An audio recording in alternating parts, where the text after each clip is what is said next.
Bonjour à tous et à toutes. Bonjour. Petite énergie aujourd'hui. J'ai pas entendu bonjour. Ah, ben voilà, vous renvoyez l'énergie. C'est très très bien. 1er juin 2020. Nous sommes le premier jour du déconfinement. Comme chaque matin, j'envoie mes emails, mes conventions de partenariat aux différents acteurs de l'entreprise dans laquelle je travaille. Comme chaque jeudi matin, à midi pile, je dois effectuer un point avec le fondateur de l'entreprise. Ce point, il est effectivement à midi à chaque fois, et il est en général sur un ton empathique, bienveillant et avec du sourire. Nous sommes une petite entreprise très très active, où les contacts humains sont véritablement essentiels. Il est midi pile.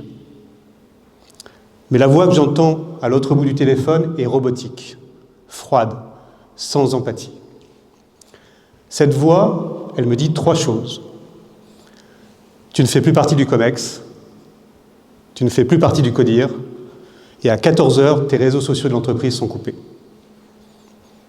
Instantanément, je pense à mon père.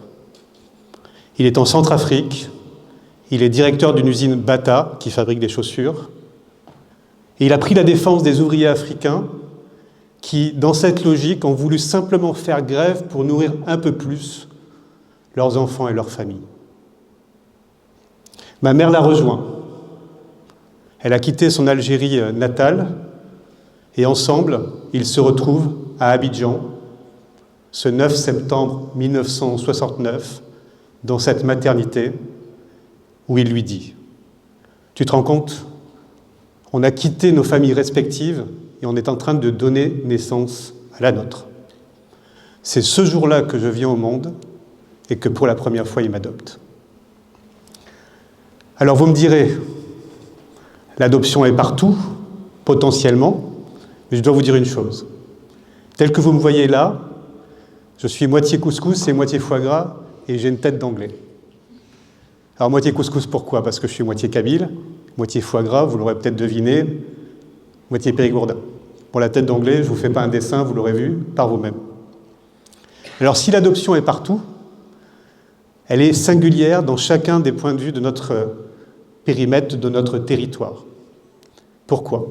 Il faut que vous sachiez qu'en France, il y a à peu près 20 000 agréments pour pouvoir adopter qui sont délivrés chaque année. Il y a simplement 2 000 agréments qui vont au bout. Alors vous le voyez, beaucoup d'appelés, et peu d'élus. Donc c'est véritablement une démarche assez particulière. Alors l'adoption, ce n'est pas simplement l'adoption des enfants.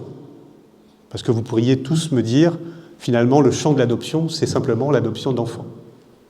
Mais tel que je vous vois ici aujourd'hui, vous êtes vous-même potentiellement adopté. D'abord, vous êtes né. Donc votre mère vous a découvert pour la première fois le jour de votre naissance. Deuxième sujet, certains d'entre vous font partie de familles recomposées. Je discutais récemment avec quelqu'un qui me disait qu'il avait 2 demi-frères.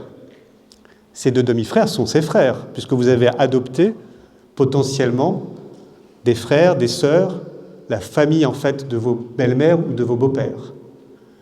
Et dans ces familles, vous avez également adopté l'histoire de chacun et de chacune d'entre elles.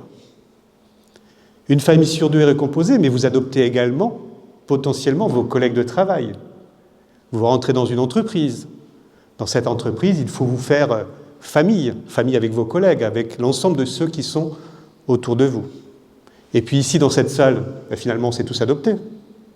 Vous êtes en train de nous regarder, vous adoptez en fait un regard attentif, je l'espère, en fait, un cerveau concentré pour pouvoir écouter ce que j'ai à vous dire. Mais cette adoption-là, elle est aussi dans d'autres schémas de la vie. On adopte un nouveau schéma corporel, comme mon ami Philippe Croizon, amputé des 4 membres, à la suite d'un accident dans lequel il a reçu 3 décharges de 20 000 volts.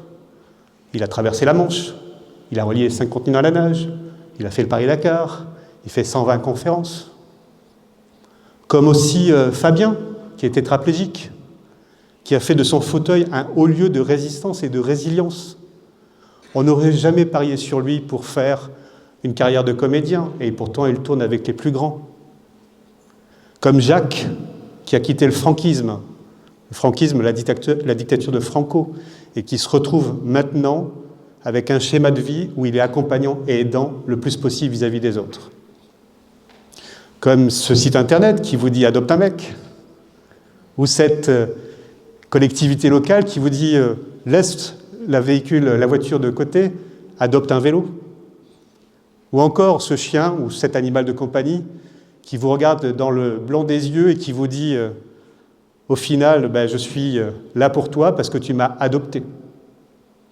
Alors l'adoption, je la pratique effectivement au quotidien puisque j'ai adopté avec mon épouse 4 enfants. Donc je suis aussi moi-même concerné. Mais au-delà de différents exemples que je vous ai délivrés ici, je veux simplement vous dire que cette adoption, ce nouveau regard que vous pouvez porter sur les choses, sur les personnes, sur votre vie au quotidien, peut être un révélateur et un changement de votre vie au quotidien. Tout simplement parce que si vous vous mettez dans cette posture-là, vous allez gagner en énergie et en temps. Il m'a fallu des années pour le comprendre et pour le vivre. J'ai compris ma mission de vie sur Terre à l'âge de 50 ans. Je suis réveillé un matin, je me suis dit, tiens, à quoi tu sers? Pourquoi tu es là? Et j'ai compris instantanément que ma mission de vie, c'était celle d'aider, d'accompagner, de soigner. Et en comprenant ma mission de vie, j'ai compris pourquoi j'avais fait ce chemin de l'adaptation vers l'adoption. Alors je vais vous dire tout simplement en toute humilité, en toute simplicité, en toute bienveillance évidemment, du haut de mes 55 ans aujourd'hui, si vous deviez retenir une seule chose, adoptez-vous et révélez votre force. Merci.